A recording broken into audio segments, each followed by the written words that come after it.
பொறாமை ஒரு மனிதனை எந்த எல்லைக்கு கொண்டு செல்லும் என்று உங்களுக்கு தெரியுமா? ஆதாம் ஏவாளுக்கு காயின் மற்றும் ஆபேல் என்று இரு மகன்கள் பிறந்தார்கள். காயின் நிலத்தை பயிரிடுகிறவனாகவும் ஆபேல் ஆடுகளை மேய்க்கிறவனாகவும் இருந்தான். ஒரு நாள் இருவரும் தேவனுக்கு காணிக்கை கொண்டு வந்தார்கள். ஆபேலின் காணிக்கையை தேவன் அங்கீகரித்தார், ஆனால் காயினுடையதை ஏற்கவில்லை. இதனால் கோபமடைந்த காயின் தன் தம்பி ஆபேலை வயல்வெளியில் வைத்து கொலை செய்தான். இதுதான் பூமியில் நடந்த முதல் மனித கொலை. தேவன் காயினை நோக்கி, உன் தம்பி எங்கே என்று கேட்டார்.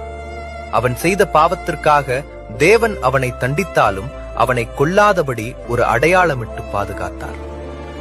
நம்முடைய கோபமும் பொறாமையும் நம்மை பாவத்திற்குள் தள்ளாமல் காத்துக்கொள்ள வேண்டும்.